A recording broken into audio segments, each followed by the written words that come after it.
Cuidé a mi marido enfermo por años. En su funeral llegué a casa y encontré a mi hijo, su esposa y un abogado esperando en mi sala. Leyeron un testamento. La casa es para mi hijo para formar su nueva familia. Para mi esposa es hora de seguir adelante. Tienes 24 horas para irte. Salí sin decir una palabra. ¿Desde dónde nos ves hoy? Déjanos tu ciudad en los comentarios y dale like y suscríbete. Permíteme presentarme.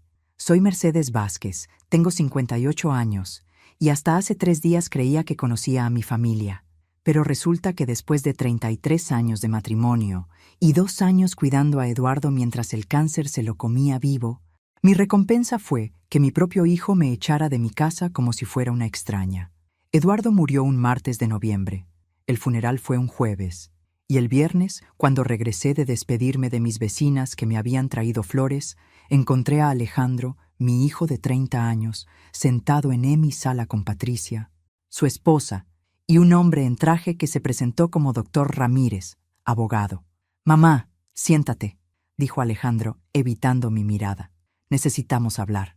Yo me quedé de pie. Después de 2 años limpiando vómito, cambiando pañales a un hombre adulto y durmiendo 3 horas por noche, había aprendido a leer las situaciones rápidamente. «Tu padre dejó un testamento», continuó Patricia con esa sonrisa falsa que siempre me ponía los nervios de punta. «Doctor Ramírez nos lo entregó esta mañana». El supuesto abogado abrió una carpeta y comenzó a leer con voz monótona.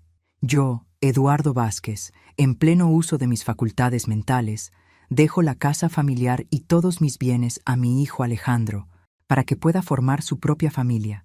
A mi querida esposa Mercedes le agradezco los años compartidos, pero es hora de que siga adelante con su vida. Me quedé ahí, digiriendo esas palabras como si fueran piedras. Eduardo, el hombre que me decía «te amo» cada noche antes de dormirse, ¿me había dejado sin nada? «Tienes 24 horas para empacar tus cosas personales», añadió Patricia, incapaz de disimular la satisfacción en su voz. Alejandro finalmente me miró. «Mamá, si quieres, puedes quedarte en el cuarto del sótano.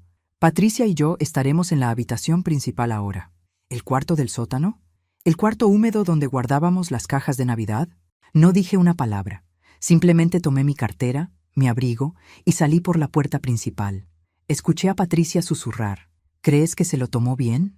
La respuesta la conocerían muy pronto. Pero antes necesitaba recordar algo que Eduardo me había dado hace 3 días. Caminé por las calles de nuestro vecindario como una sonámbula. 33 años viviendo ahí, conociendo cada grieta de la banqueta, cada árbol, cada vecino. Y ahora era una forastera en mi propia vida. Me detuve frente a la casa de mi hermana Esperanza. Ella me abrió la puerta y inmediatamente supo que algo estaba mal. «Mercedes, ¿qué pasó? ¿Te ves? ¿Puedo quedarme aquí esta noche?», le pregunté, sorprendida por lo ronca que sonaba mi voz. Esperanza me jaló dentro de su casa y me preparó té mientras yo le contaba todo. Su esposo, Carlos, llegó de trabajar y escuchó la historia con la mandíbula apretada. Ese muchacho malcriado», dijo Carlos, controlando su lenguaje. «Después de todo lo que hiciste por Eduardo, después de los sacrificios». «No entiendo», murmuró Esperanza. «Eduardo no era así. Él te adoraba». Ahí fue cuando recordé algo extraño de los últimos días de Eduardo. Estaba en el hospital, conectado a todas esas máquinas, y de repente se puso muy ansioso. «Mercedes», me había dicho tomando mi mano con una fuerza que me sorprendió. «En el cajón de mi escritorio, el de abajo a la izquierda, hay un sobre azul. Es importante». Yo asentí, pensando que eran instrucciones para el funeral o algo médico. Pero después, con todo el dolor y los preparativos, se me olvidó completamente. «Esperanza», dije de repente, «necesito regresar a la casa». «¿Estás loca? Ya te echaron». «No, me voy mañana temprano, antes de que despierten. Hay algo que Eduardo quería que encontrara». Esa noche no pude dormir. Me quedé despierta pensando en los últimos 2 años. Cómo Alejandro visitaba cada vez menos. Cómo Patricia siempre tenía alguna excusa para no ayudar. Cómo yo me convertí en enfermera, cocinera y limpiadora las 24 horas del día. Al principio Alejandro se preocupaba. Traía medicina, se quedaba algunas noches para ayudarme. Pero gradualmente, las visitas se volvieron más espaciadas. Primero una vez a la semana, luego cada 15 días, luego solo cuando yo lo llamaba desesperada. Y entonces comenzaron las peticiones de dinero. Mamá, tengo algunos problemas financieros temporales, me decía. Patricia y yo necesitamos ayuda con el enganche del departamento. Es solo un préstamo. Pero nunca eran préstamos. Nunca me devolvía nada. Y las cantidades se volvían cada vez mayores. Mamá, tengo mi propia vida, me decía cuando yo le pedía ayuda con Eduardo. Además, tenemos nuestros propios gastos. Patricia está tratando de quedar embarazada y los tratamientos son caros. Tratamientos que, ahora me daba cuenta, nunca habían resultado en ningún embarazo. A las 5 de la mañana me levanté. Esperanza me prestó las llaves de su auto. Ten cuidado, me dijo. Si te encuentran ahí, ya no importa lo que piensen de mí, le respondí, y me sorprendió darme cuenta de que era verdad. Llegué a mi casa. ¿Era todavía mi casa? Cuando el sol apenas pintaba las ventanas de dorado. Todo estaba silencioso. Usé mi llave, preguntándome si ya la habrían cambiado. La puerta se abrió. Entré como una ladrona en mi propia casa. Subí las escaleras evitando los escalones que crujían. En mi habitación, la que ahora era de Patricia, alcancé a ver sus cosas ya esparcidas por mi tocador. Su perfume caro impregnando el aire donde por 33 años solo había olido a Eduardo y a mí. Bajé al estudio de Eduardo. Su escritorio seguía exactamente como lo había dejado. Abrí el cajón de abajo a la izquierda con manos temblorosas. Y ahí estaba, un sobre azul con mi nombre escrito en la caligrafía temblorosa de sus últimos días. Lo abrí y, dentro del sobre, había otro testamento, el verdadero. Yo, Eduardo Vázquez, certifico que este es mi último testamento, redactado por mí en presencia del notario público Licarci, José María Hernández, el 20 de octubre de 2025. La fecha era de apenas un mes antes de su muerte. Eduardo había hecho este testamento en secreto, probablemente sospechando algo. Lego todos mis bienes, incluyendo la casa familiar, las cuentas bancarias y las inversiones, a mi amada esposa Mercedes Vázquez. Ella ha sido mi compañera, mi cuidadora y la mejor madre que nuestro hijo pudo haber tenido. Todo es suyo por derecho propio.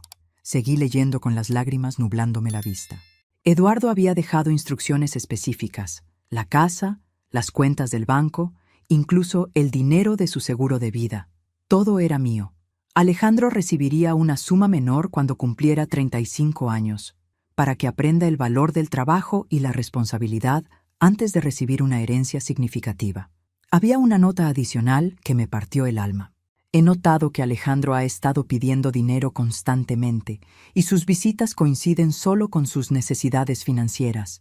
Espero estar equivocado, pero si mi esposa está leyendo esto, es porque alguien trató de estafarla con documentos falsos.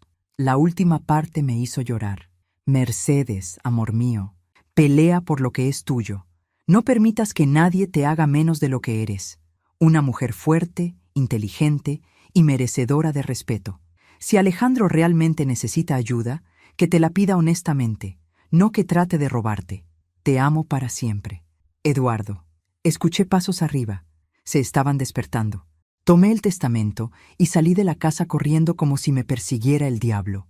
Pero por primera vez en 3 días no corría huyendo. Corría hacia algo. Esperanza me esperaba en la cocina con café y pan dulce.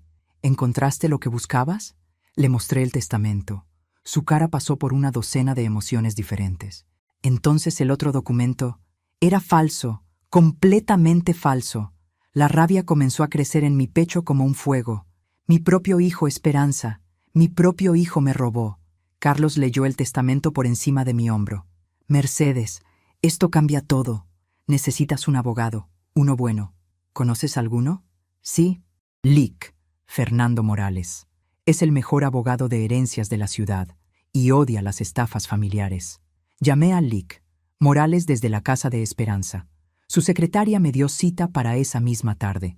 Traiga toda la documentación que tenga, me dijo, y prepárese para pelear. Mientras esperaba la hora de la cita, llamé a mi banco. Quería saber el estado de las cuentas que Eduardo y yo compartíamos.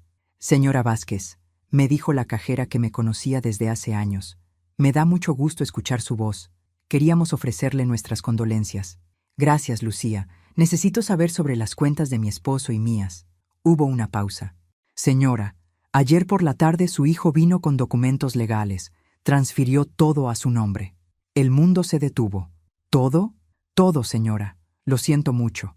Él tenía la documentación apropiada. Colgué el teléfono con manos temblorosas. No solo habían falsificado un testamento, habían robado mi dinero. Alejandro había planeado esto con cuidado, mucho cuidado, pero había cometido un error que le iba a costar muy caro, el LIC. Fernando Morales era un hombre de unos 60 años, con cabello plateado y ojos que no se perdían detalle.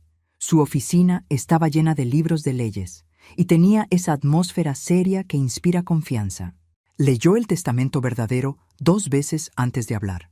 Señora Vázquez, esto es un caso clásico de fraude de herencia. Su hijo y su nuera podrían enfrentar cargos criminales graves.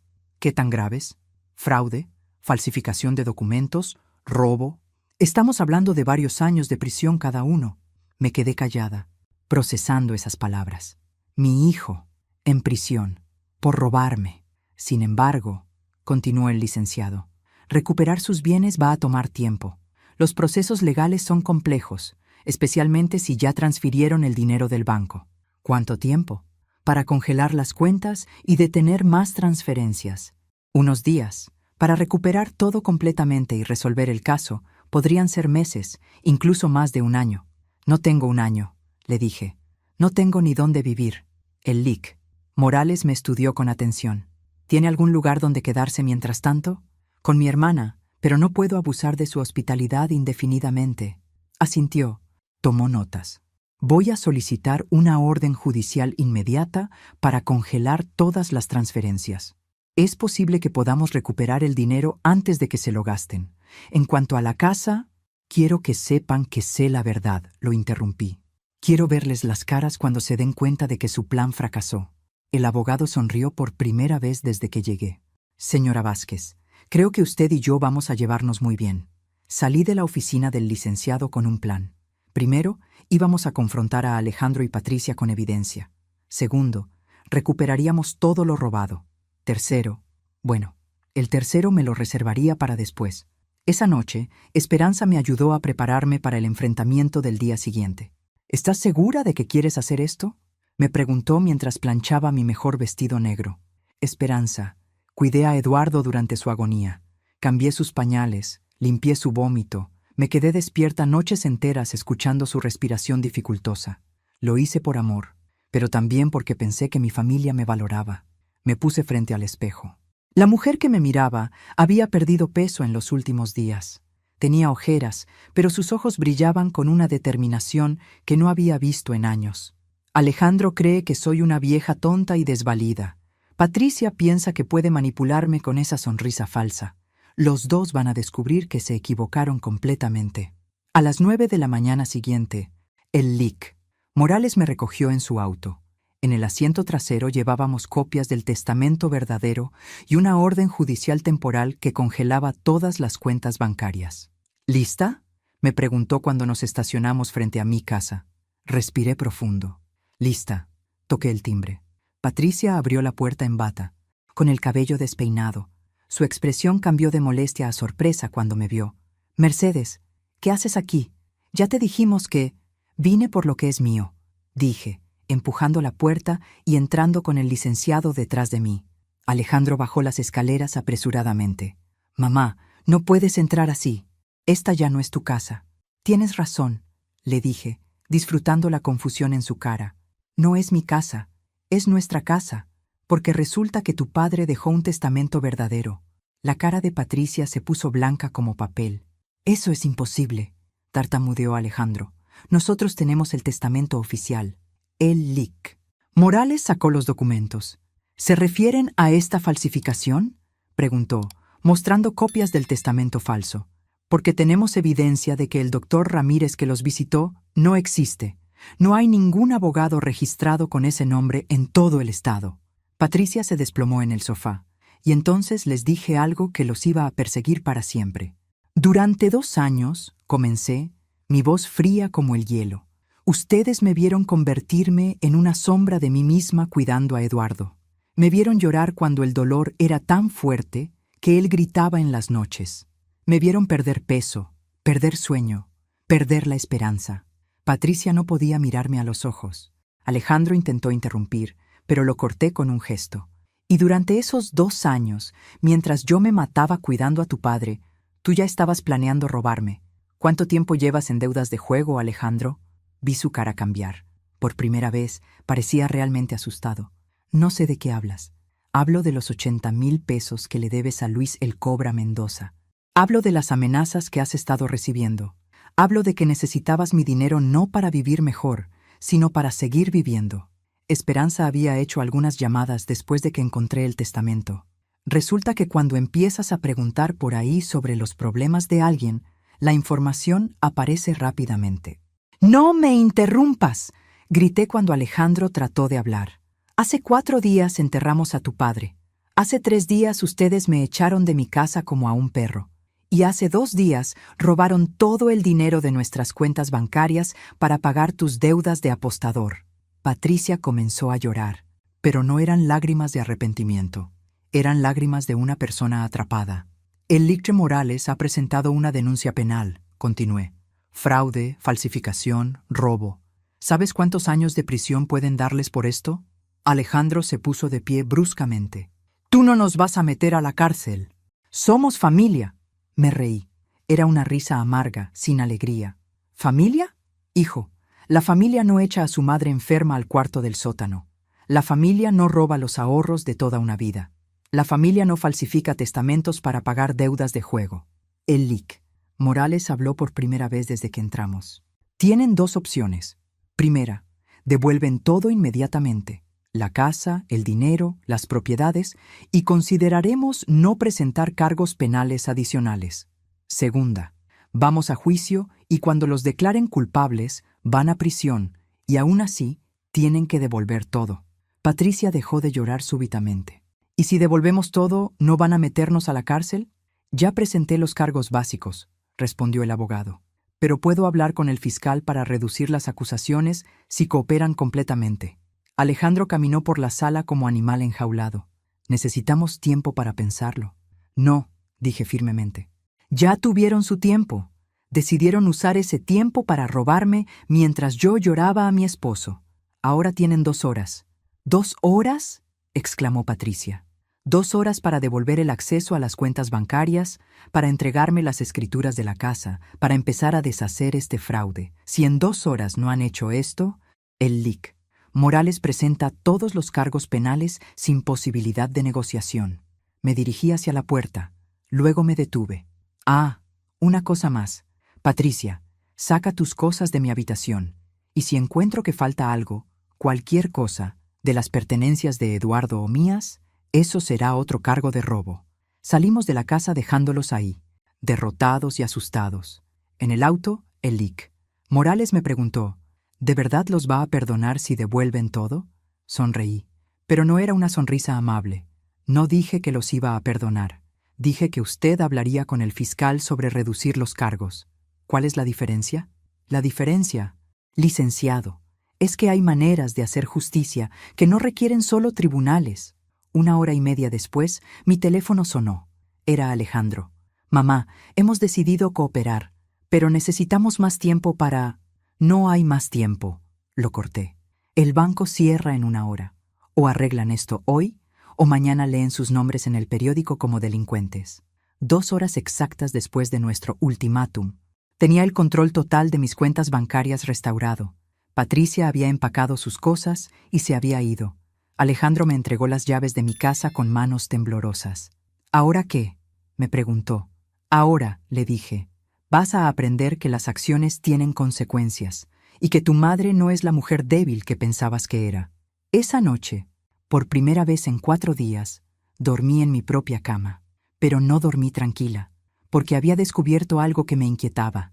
El tal doctor Ramírez había sido demasiado profesional, demasiado creíble, y eso me hacía pensar que Alejandro no había sido la primera víctima de esta estafa.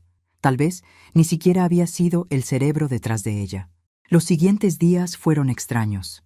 Despertar en mi casa, preparar café en mi cocina, sentarme en mi sala Todo era mío otra vez, pero se sentía diferente, como si hubiera regresado de un viaje muy largo a un lugar que ya no era exactamente el mismo. Alejandro no había vuelto a llamar desde que recuperé mis bienes.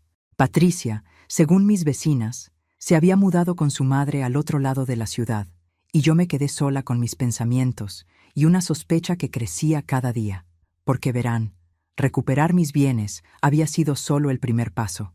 El segundo paso era entender cómo un joven endeudado hasta el cuello había conseguido acceso a un abogado tan convincente y documentación tan profesional. Una semana después de recuperar mi casa, recibí una visita inesperada. Mi vecina de enfrente, Dolores Ramírez, tocó mi puerta con un pastel de 3 leches y cara de preocupación. «Mercedes, hijita, ¿cómo estás?», me preguntó, entrando a mi cocina como lo había hecho durante 20 años. «Toda la cuadra está hablando de lo que pasó». «¿Qué están diciendo exactamente?», pregunté, sirviendo café. Dolores se acomodó en la silla donde solía sentarse cuando veníamos a chismear los sábados por la mañana. Que Alejandro y Patricia trataron de robarte la casa, que falsificaron papeles, que, bajó la voz, que un abogado vino y los amenazó con la cárcel. Suspiré. En un vecindario donde todos nos conocemos desde hace décadas, los secretos duran aproximadamente 24 horas. Es verdad, admití. Mi propio hijo trató de dejarme en la calle.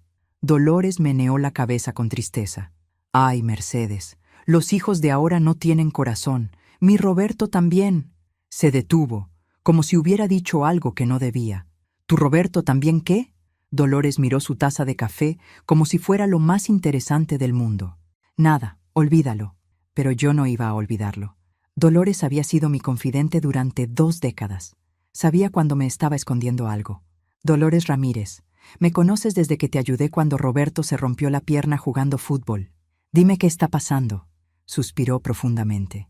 Roberto me pidió que le prestara dinero para un negocio. Mucho dinero. Todo lo que tengo ahorrado para mi vejez. ¿Para qué negocio? Dice que es para abrir un restaurante con unos socios. Pero Mercedes, su voz se quebró. Encontré papeles en su cuarto. Deudas de juego. Miles de pesos que debe a los mismos prestamistas que tu Alejandro. Se me heló la sangre. Roberto, el hijo de Dolores, era como mi segundo hijo. Lo había visto crecer.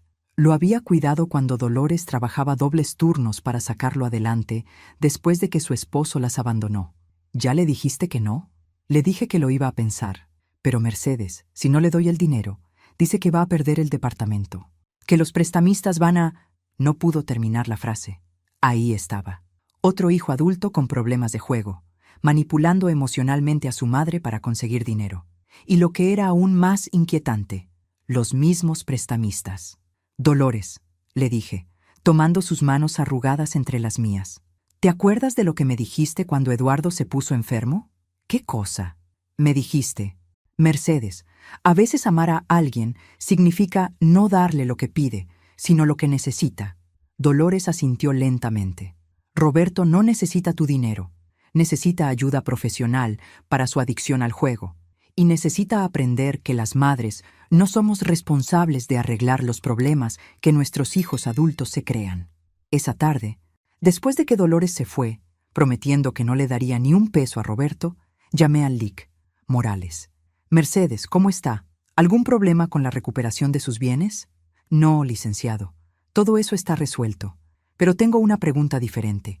¿Sería posible investigar si el falso doctor Ramírez ha aparecido en otros casos similares? Hubo una pausa. ¿Sospecha que esto es parte de algo más grande? Sospecho que mi hijo no fue lo suficientemente inteligente para inventar toda esta estafa solo. Alguien le proporcionó al doctor Ramírez y los documentos falsos. Alguien que probablemente ha hecho esto antes. Es una teoría interesante. Déjeme hacer algunas llamadas. El LIC. Morales me llamó de vuelta 2 días después. Mercedes, tenía razón. Hemos encontrado al menos 3 casos más en los últimos 18 meses donde apareció el mismo doctor Ramírez con testamentos falsos. Todos siguen un patrón similar. Hijo adulto con problemas financieros, madre viuda mayor con propiedades. ¿Y todas usaron los servicios de la misma funeraria? ¿Cómo lo supo? Porque durante el funeral de Eduardo, el director Roberto Silva me hizo demasiadas preguntas personales. sobre mi situación financiera, mis planes futuros, mi relación con Alejandro. En ese momento pensé que era compasión profesional, pero ahora suena como recolección de información. Mercedes, creo que ha descubierto algo muy importante. Esa noche me senté en el escritorio de Eduardo y comencé a escribir. No solo mi historia, sino un plan. Si había una red organizativa aprovechándose del dolor de las viudas mayores, yo iba a ser quien la expusiera. Pero no sabía que al comenzar esa investigación iba a descubrir que el problema era mucho más grande de lo que había imaginado, y que alguien ya me estaba vigilando. 3 días después de mi conversación con el Lic Morales, decidí ir directamente a la fuente. Tenía que hablar con Roberto Silva, el director de la funeraria San Rafael. Llegué sin cita, a media mañana cuando sabía que estaría menos ocupado. La funeraria tenía esa atmósfera solemne que siempre me había parecido reconfortante, pero ahora me resultaba siniestra. Roberto Silva me recibió con esa sonrisa profesional que había confundido con compasión durante el funeral de Eduardo. Señora Vázquez, qué sorpresa verla. ¿En qué puedo ayudarla? Roberto, quería agradecerle personalmente por todos los servicios durante el funeral de Eduardo. Fue un momento muy difícil. Por supuesto, señora. Es nuestro honor servir a las familias en momentos tan delicados. Me senté en la silla frente a su escritorio, notando cómo sus ojos evaluaban mi estado emocional, mi ropa, incluso mi cartera. Roberto, tengo una pregunta extraña. ¿Usted conoce a muchos abogados especializados en herencias? Vi un destello de tensión en sus ojos. ¿Por alguna razón en particular? Bueno, después del funeral apareció un abogado en mi casa. Se llamaba Dr. Ramírez. Dijo que Eduardo había dejado un testamento, pero resulta que era falso. Roberto forzó una expresión de sorpresa. ¡Qué terrible! ¿Cree que alguien trató de estafarla? Oh, estoy segura de eso. Resultó que mi hijo había contratado a este falso abogado para robarme mi herencia. ¿Su hijo?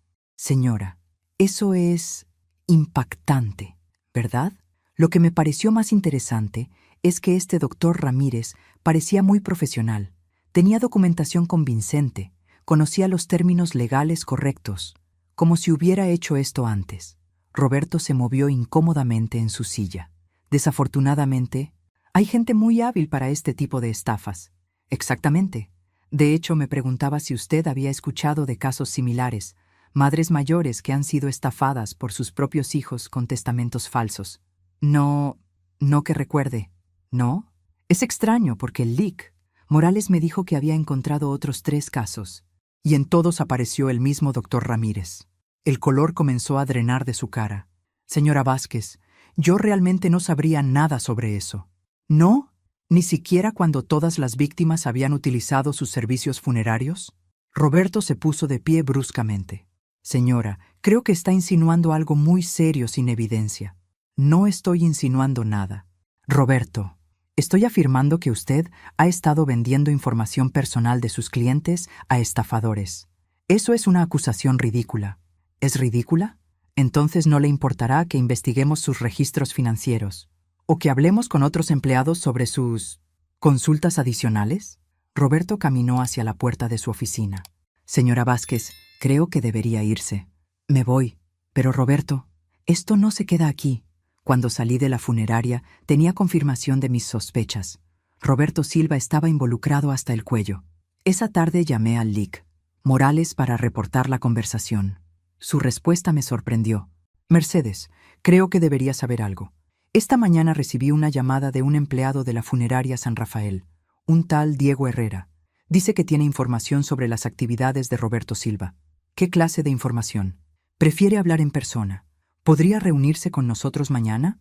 Al día siguiente, en la oficina del Lic Morales, conocí a Diego Herrera. Era un hombre de unos 40 años, nervioso pero determinado. Señora Vázquez, me dijo, trabajé en la funeraria San Rafael durante 5 años. Los últimos 2 años, Roberto Silva comenzó a hacer algo que me preocupaba mucho. ¿Qué cosa? Cada vez que atendíamos a una viuda mayor con propiedades o ahorros significativos, él copiaba toda su información personal de nuestros archivos. Nombres, direcciones, situación financiera, información sobre los hijos. ¿Para qué? Diego abrió una carpeta que había traído.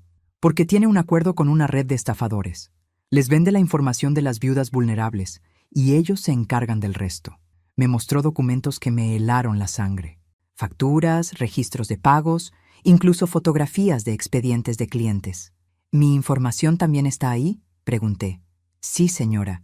Su hijo Alejandro le pagó 12,000 pesos a Roberto por su información personal y por los servicios del falso doctor Ramírez.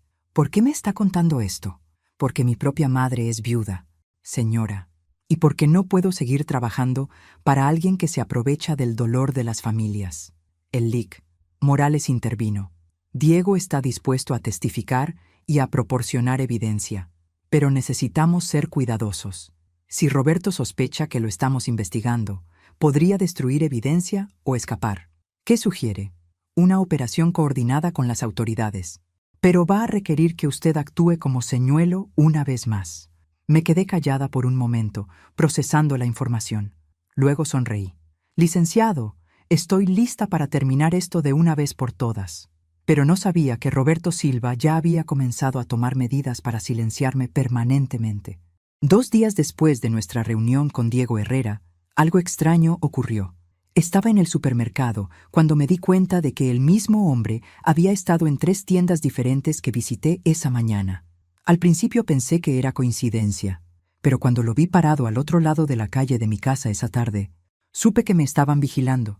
Llamé inmediatamente al LIC. Morales. Mercedes, salga de su casa inmediatamente. Vaya a la casa de su hermana y no salga sola hasta que yo la llame. ¿Cree que es peligroso? Creo que Roberto Silva se está desesperando. Y la gente desesperada hace cosas imprudentes. Esa noche, en casa de Esperanza, el LIC. Morales me llamó con noticias perturbadoras. Mercedes, Diego me contactó. Roberto lo confrontó hoy en el trabajo. Le preguntó específicamente sobre usted y si había hablado con alguien sobre los archivos especiales. ¿Qué le dijo Diego? Que no sabía nada, pero Roberto no le creyó. Le dijo que algunos problemas necesitan soluciones permanentes. Se me heló la sangre. ¿Me está amenazando? Eso creemos, pero también significa que está asustado. Gente asustada comete errores. ¿Qué hacemos? Aceleramos nuestro plan.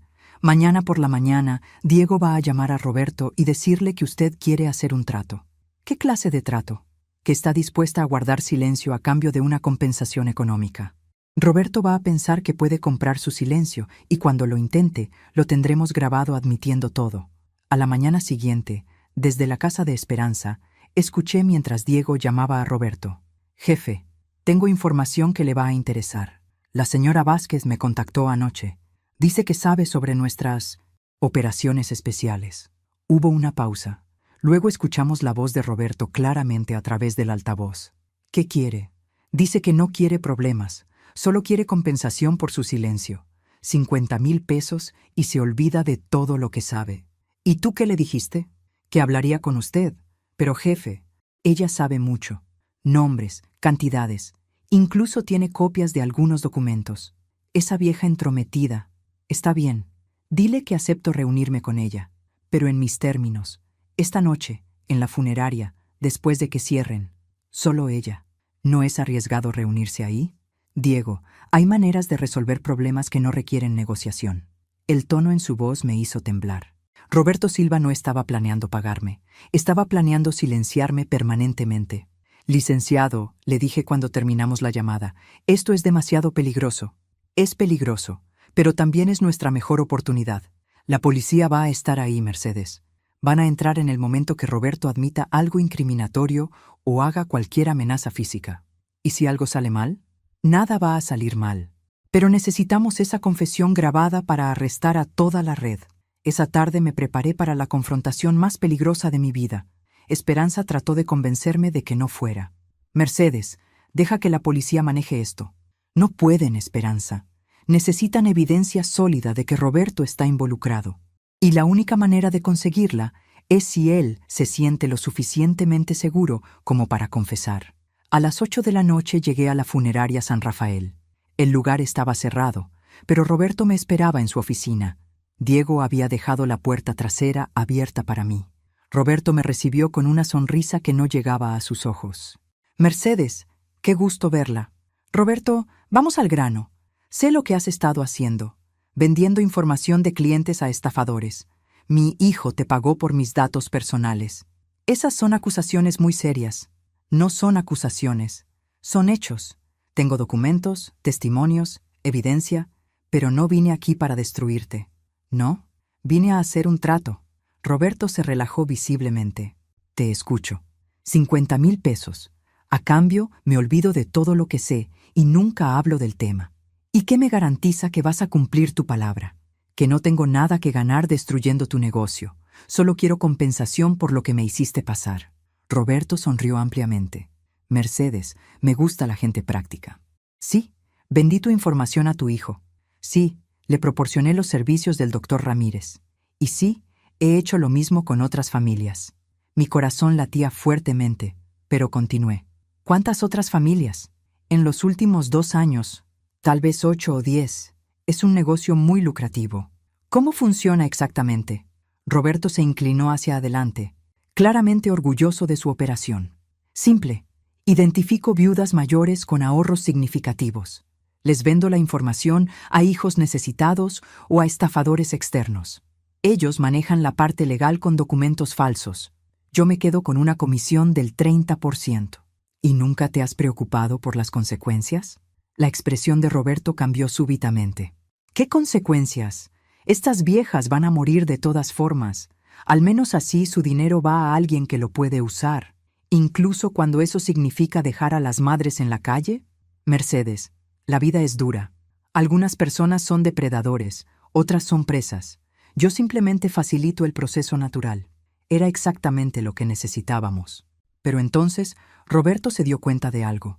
¿Sabes qué, Mercedes? Me parece extraño que una mujer mayor venga sola a chantajear a alguien tan tarde en la noche. Mi sangre se heló. ¿Qué quieres decir? Quiero decir que tal vez no viniste aquí a hacer un trato. Tal vez viniste aquí a obtener una confesión. Roberto se levantó lentamente y caminó hacia la puerta de su oficina. La cerró con llave. Y si ese es el caso, Mercedes, me temo que cometiste un error fatal. Roberto Silva se volteó hacia mí con una expresión que me hizo comprender que estaba en grave peligro. ¿Sabes qué me molesta más de la gente como tú, Mercedes? Dijo, caminando lentamente alrededor de su escritorio. Que nunca pueden dejar las cosas tranquilas. Recuperaste tu casa, recuperaste tu dinero. Deberías haber estado agradecida y callada. Roberto, no sé de qué estás hablando. No me mientas, gritó de repente. Diego me contó todo. ¿Cómo fuiste a investigar? ¿Cómo lo convenciste de traicionarme? ¿Cómo planearon esta pequeña trampa? Mi corazón se detuvo. ¿Diego te dijo? Diego lleva 6 meses trabajando para mí en esto, Mercedes.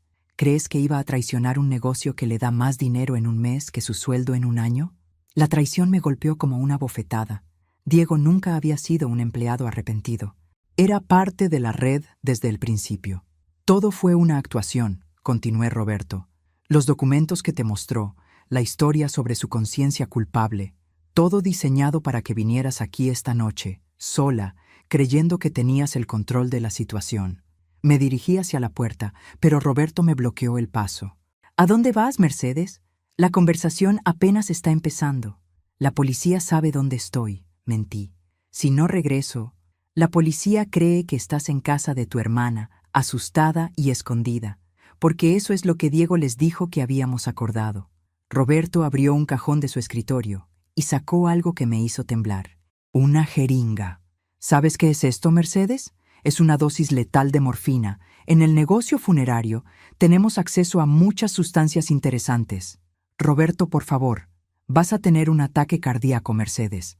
Aquí, en mi oficina, después de la terrible revelación de que tu hijo te traicionó.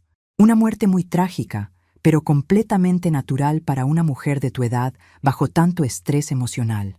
Se acercó a mí lentamente. Y cuando encuentren tu cuerpo mañana por la mañana, yo seré el director compasivo que trató de consolarte en tus últimos momentos. Pero Roberto había cometido un error que iba a costarle todo. Roberto, le dije, sorprendida por lo calmada que sonaba mi voz, hay algo que no sabes. ¿Qué cosa? Que nunca confié completamente en Diego. Su expresión cambió ligeramente. ¿Qué quieres decir? Quiero decir que cuando el Liqui Morales y yo planeamos esto, decidimos tener un plan de respaldo. Estás mintiendo. ¿Estoy mintiendo? Entonces, ¿por qué escucho sirenas? Roberto se quedó inmóvil. Efectivamente, a la distancia se escuchaban sirenas de policía acercándose rápidamente. Imposible. Diego dijo, Diego te dijo lo que nosotros queríamos que te dijera. Pero la policía ha estado escuchando toda esta conversación a través de un micrófono que llevo puesto. Roberto miró frenéticamente mi ropa, buscando el dispositivo. ¿Y sabes qué más, Roberto? Diego sí está trabajando con nosotros, pero no como pensabas. La puerta de la oficina explotó hacia adentro. 5 policías armados entraron apuntando directamente a Roberto. Roberto Silva está arrestado por extorsión, fraude, conspiración y amenazas de muerte. Roberto dejó caer la jeringa, sus manos temblando.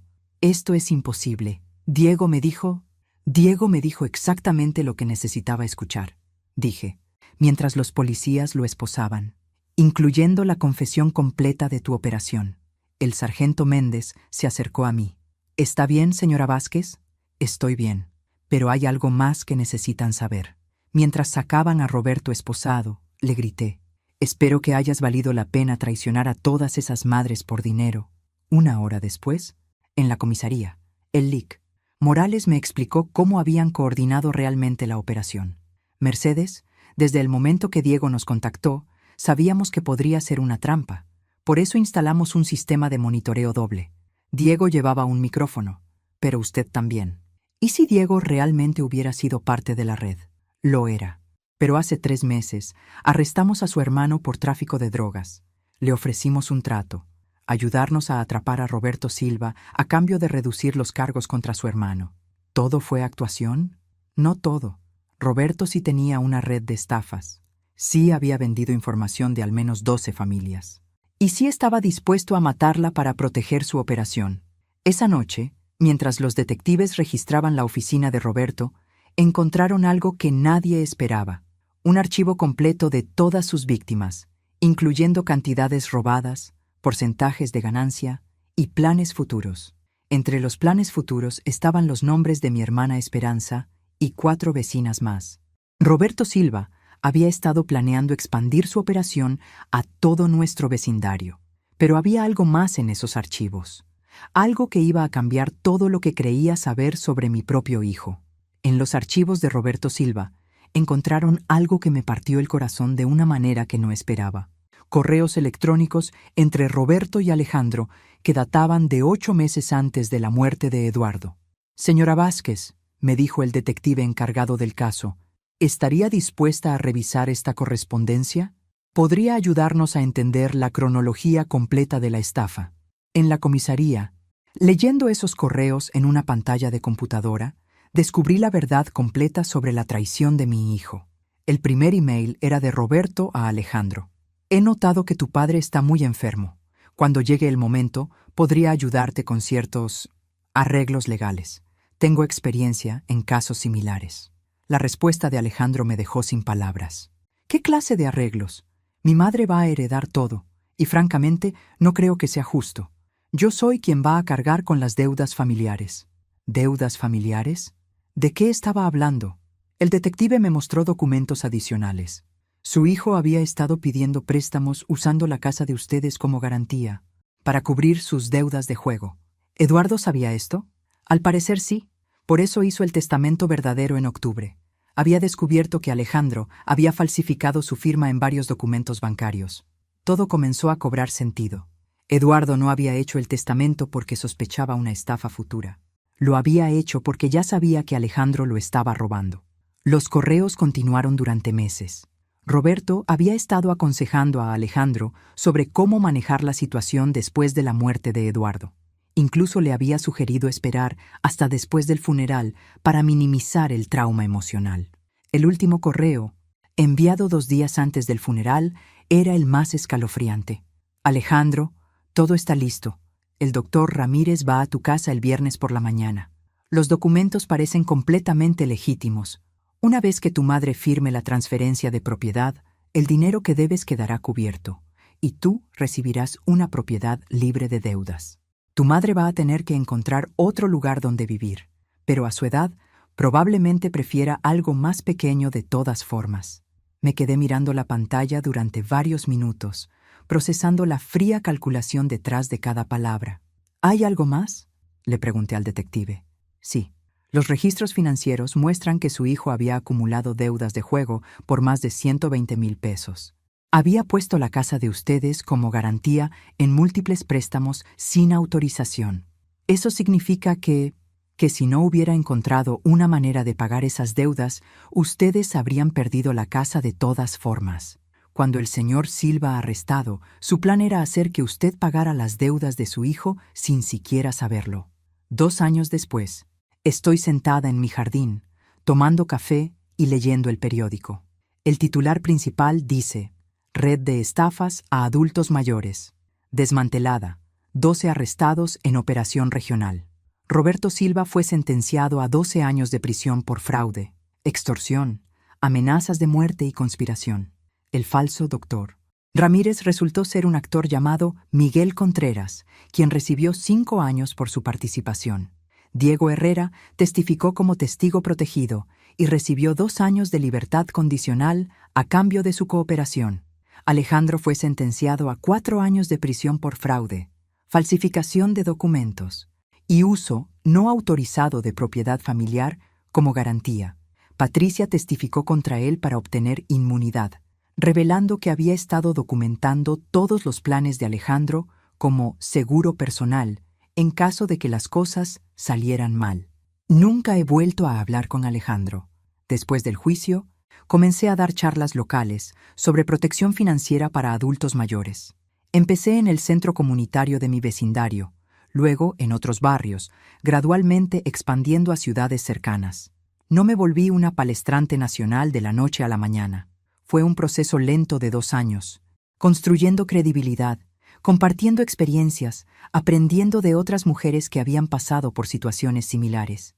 Esperanza y Carlos se mudaron a la casa de al lado después de que Carlos se jubiló.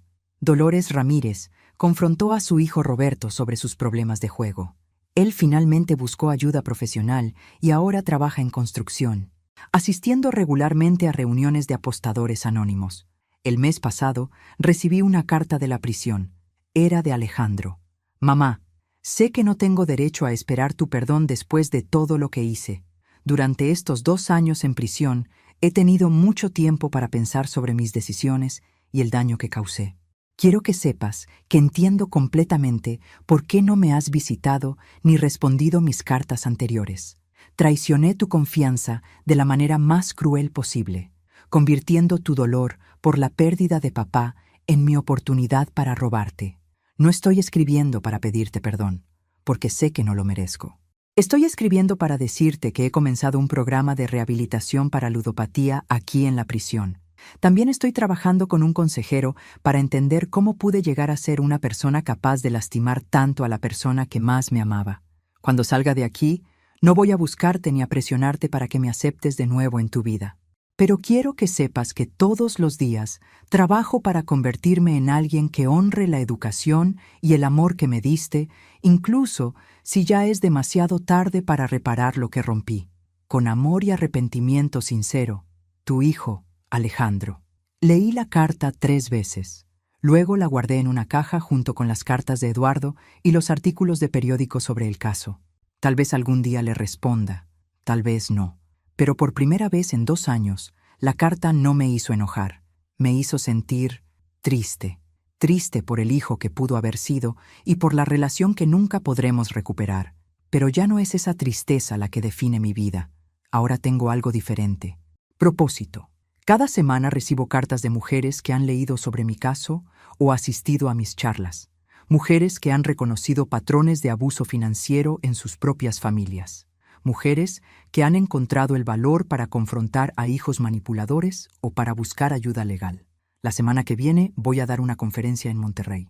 50 mujeres mayores van a escuchar mi historia y van a aprender a protegerse. Cada noche, antes de dormirme, le hablo a Eduardo. Mi amor, le digo al retrato en mi mesita de noche. Gracias por ese último regalo. No solo el testamento verdadero, sino la fuerza para descubrir quién soy realmente cuando todo se desmorona a mi alrededor. Porque resulta que mi venganza no fue mandar a Alejandro a la cárcel, ni siquiera exponer la red de Roberto Silva. Mi venganza fue descubrir que Mercedes Vázquez, no la madre de alguien, no la viuda de alguien, sino Mercedes, es una mujer más fuerte, más inteligente y más valiosa de lo que jamás imaginé. Y esa es una lección que va a durar toda la vida.